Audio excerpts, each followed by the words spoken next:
चुमी सगर देहिया भइल बाटे दीवाना रे।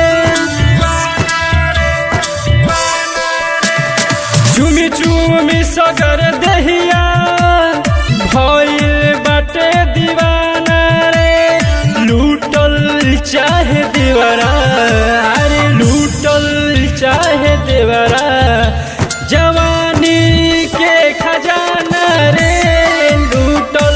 चाहे देवरा है जवानी के खजाना रे।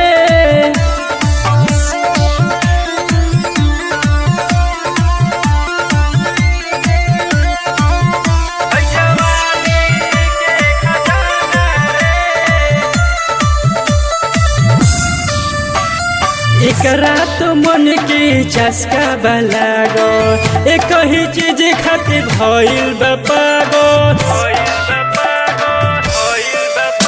तो भाभी भाभी कही के बुलाई के, इ त कोरावा में कस के दबाई के।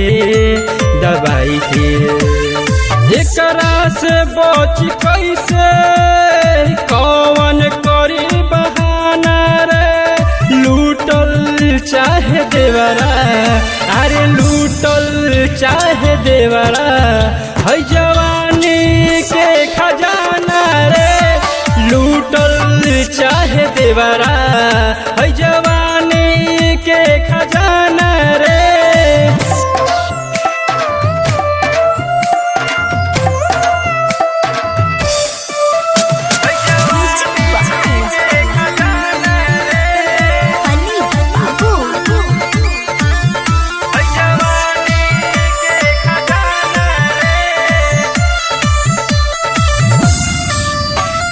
अंकित रंजी सहलावो त ढोरी, सूरज बरवा लागे न छोरी।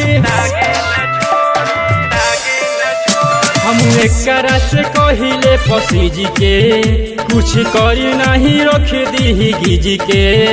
अरे गिजी के सूजी तो जितेंद्र के ओही पबा निशाना रे।